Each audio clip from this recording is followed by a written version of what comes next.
महान पुस्तक प्रेमी बाबा साहब डॉक्टर भीमराव अम्बेडकर जी खूब मन लगाकर पढ़ते थे। स्कूल की पुस्तकों के अलावा बाबा साहब डॉक्टर भीमराव अम्बेडकर जी को दूसरी पुस्तकें पढ़ने और लिखने का बहुत शौक था।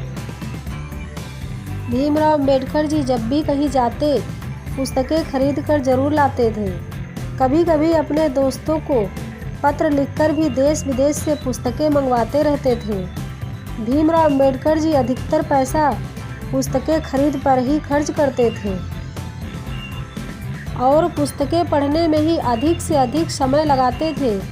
एक भी क्षण व्यर्थ नष्ट नहीं करते थे। उनके इसी शौक ने उन्हें भावी जीवन में एक महान विद्वान बनाया था। बाबा साहब डॉक्टर भीमराव अम्बेडकर जी एक जाने माने लेखक थे। वे एक दार्शनिक भी थे। वे अत्यंत दृढ़ता के साथ साथ सत्य की खोज करते और अपनी पुस्तकों में प्रकाशित करवाते। उनकी लगभग सभी पुस्तकों के कई संस्करण छपते और खूब बिकते।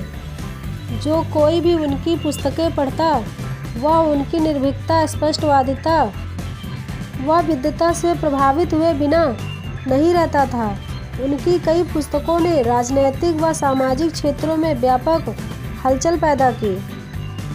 फरवरी 1933 में इंग्लैंड के गार्जियन दैनिक पत्र के संवाददाता और अमेरिका के न्यूयॉर्क टाइम्स समाचार पत्र के एक प्रतिनिधि भारतीय नेताओं से भेंटवार्ता करने के उद्देश्य से भारत आए।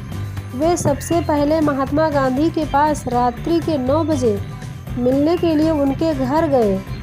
उन्हें ये देखकर आश्चर्य हुआ कि गांधी जी तब तक सो चुके थे।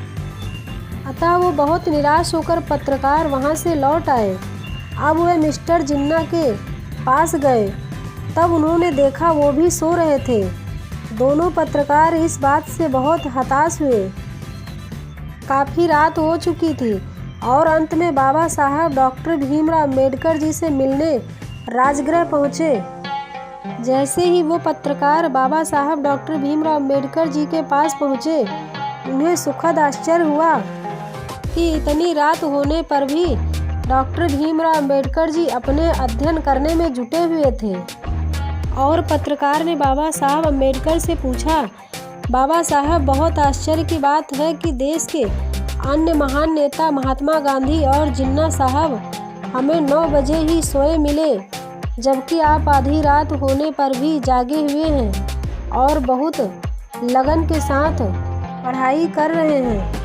इतना समय गुजर जाने पर भी आप हमारी खातिर जगे हुए हैं। बाबा साहब डॉक्टर भीमराव अम्बेडकर जी ने उन पत्रकारों को तुरंत जवाब दिया, महात्मा गांधी जी, नेहरू और जिन्ना इसीलिए आराम से सोए हुए हैं क्योंकि उनकी कौम जागी हुई है।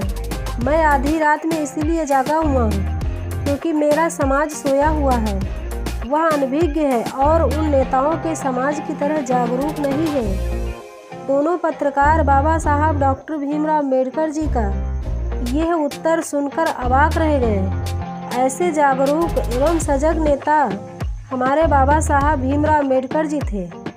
बाबा साहब डॉक्टर भीमराव अम्बेडकर जी ने 1946 में पीपल्स एजुकेशन सोसाइटी की स्थापना की। सर्वप्रथम सोसाइटी ने मुंबई में बुद्ध के बचपन के नाम पर सिद्धार्थ कॉलेज खोला। औरंगाबाद में मिलिंद विश्वविद्यालय की स्थापना की। जिस महाड़ में बाबा साहब भीमराव अम्बेडकर को तालाब से पानी का एक घूंट लेने के लिए मनाही थी, उस महाड़ सोसाइटी की ओर से डॉक्टर भीमराव अम्बेडकर के नाम से कॉलेज खोला गया। बडाला में भी डॉक्टर भीमराव अम्बेडकर के कॉलेज ऑफ कॉमर्स खोला गया। लाखों विद्यार्थी इन शिक्षण संस्थाओं से लाभ उठा रहे हैं।